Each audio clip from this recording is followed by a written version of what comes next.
The world is gradually moving away from transacting business using paper to electronic-based commerce.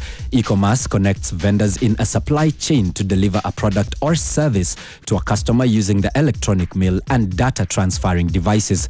The airline sector has for a while been moving towards a system that uses less paper, with all travel information stored in a single paper. The electronic ticket, as it is known, has been employed by leading airlines to ease logistics associated with air travel.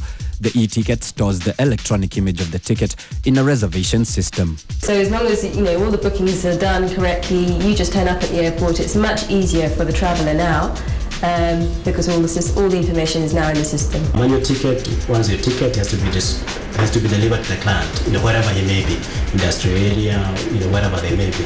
But now with the ticket, once it's booked and ticketed on the system, we just send it as an email. And therefore it's a positive thing. It's going to reduce costs both for us and for airline. In fact, the projection by airline is that they're likely to reduce upwards of $10 per ticket.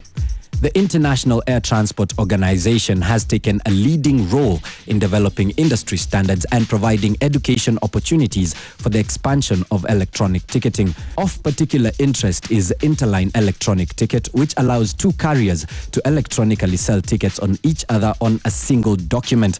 The association's vision is a 100% migration from paper to e-ticketing across the world by the end of next month. And also, from fraudulent reasons and security purposes, it's a much better system. This is a way of doing business. It's happened all over the world. In fact, in America it happened 10 years ago. Europe 7-8 years ago. In South Africa it happened 3 years ago. Our neighbors in Zimbabwe, where there is now political crisis, it happened 2 years ago. Therefore, it was bound to happen to Kenya. The changes in the aviation industry are expected to bring saving to the airline and the traveller, but it also means lost business to travel agents that rely on the ticketing that accounts for 80% of their revenue. Many agents are hesitant to embrace the electronic ticketing route. I think it's a perception, and in my view a wrong one, because we're dealing with the same product, and the end product is to actually put into a plane of their choice, the best value in terms of fare, and to land you into the final destination. We are working for the same objective. We are playing the ball, in my view, on the same side. And it just makes life easier for everybody. I think the people that find it harder to do are the smaller airlines, and I think that's where the pressure has been. But for us, we've all been e-ticketing now for a good couple of years. The general perception is that the travel agents are at loggerheads with their airlines because of the removal of commissions that they used to enjoy with paper ticketing. That inevitably affects the agents' income, and consequently, foot traffic to their offices diminishes to zero. The airline has traditionally paid commission for services we provide because we are actually one of the largest distribution networks for airlines.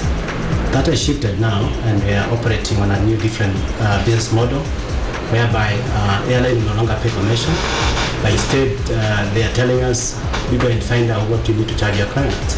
They're essentially saying that we need to operate as professionals and charge for services that we give to our clients. As Kenya recovers from the effects of the post-election violence, the tourism industry is bound to turn around too. Travel agents are unlikely to benefit unless they repackage themselves to other value addition services. You may find people will be looking for travel agencies where they can get better deals in terms of service fee. Therefore, they'll be shopping around to see if, for example, they come here and they tell us, if you have to book them an international ticket, we charge them $100. They may feel it's very high and it's too much, and then they want to do window shopping. Therefore, the shift of business, whereby you find corporate and even individual travelers will be moving from one travel agency to another, looking for where they can get most competitive service fee. Well, we believe in 6 months to a year, there will be a situation whereby things will start stabilizing. A level of equilibrium will be found, whereby now people are able to know that if I go to Charleston Travel, even though I'm getting a service fee at $100, I'm also getting value equivalent to that $100.